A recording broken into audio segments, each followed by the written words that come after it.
Ada satu orang di Amerika, dia masuk ke dalam freezer. Freezer daging beku yang saat itu tidak ada dagingnya, kosong.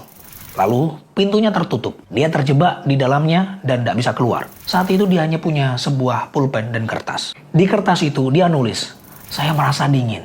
Lalu pada tulisan kedua, dia menulis, "Saya merindukan keluarga." Setelah beberapa jam, kemudian dia tulis lagi, "Saya tidak bisa berdiri, saya sulit untuk napas." Kemudian dia tulis lagi, "Saya pikir saya akan meninggal." Setelah itu tidak ada tulisan lagi di kertas itu, dan dia meninggal. Besoknya dibuka freezer tersebut, lalu kalian tahu apa yang terjadi? Ternyata freezer itu rusak. Orang tadi meninggal karena hipotermia, kedinginan dia. Karena apa? Karena dia percaya bahwa di dalam freezer yang rusak itu sangat dingin. Pikiran kita itu sangat powerful, luar biasa dalam mempengaruhi diri. Ada cerita lagi. Pemain softball terkenal di Amerika. Saat itu dia dapat surat dari dokter.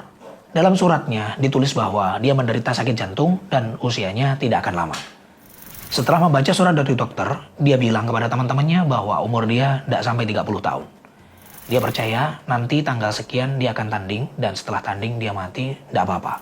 Dan dia tanding saat itu, menang, dan benar setelah itu dia mati. Setelah dilihat ternyata hasil penyakit jantungnya saat itu ketukar dengan temannya. Dan ketika diotopsi, matinya juga karena jantung.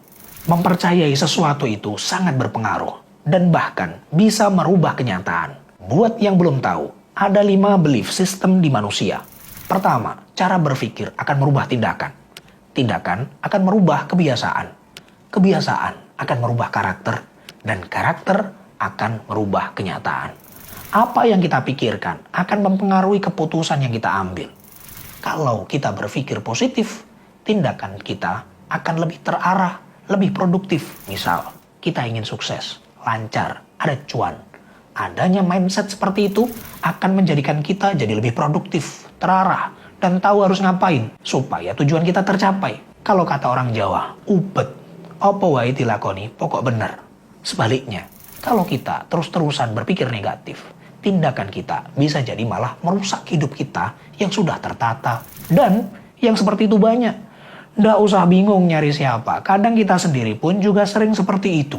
Kalau tetangga bisa umroh misalnya, beberapa pasti ada yang nyeletuk. Yo ancen sugih kono, dadi ini yo iso umroh. Lah dhewe, ngene iki wong buruh sopo. Sebatas kalimat yang nampaknya remeh, tapi itu bisa jadi terekam di dalam otak, di alam bawah sadar kita. Makanya kalau ngomong harus hati-hati, jangan asal nyeletuk. Katanya malaikat lewat bisa diaminkan, kan ngeri. Tindakan kita yang kita lakukan terus-menerus akan membentuk kebiasaan. Kalau kebiasaannya baik, akan membentuk karakter yang kuat. Karakter yang kuat akan memberi dampak yang besar dalam hidup kita. Kita jadi dipercaya, dihormati, diandalkan oleh orang lain. Sebaliknya, karakter yang buruk akan membawa kesulitan.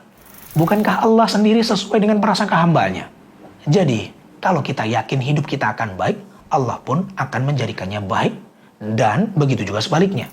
Jangan-jangan negara kita yang sedang tidak baik-baik saja karena prasangka kita juga, dan Allah mengizinkannya. Astagfirullah. Mari kita berprasangka yang baik pada negara dan pejabat berwenang. Husnudun aja kalau pejabat lagi drama. Siapa tahu saat ini Allah sedang bersih-bersih di negara kita. Amin.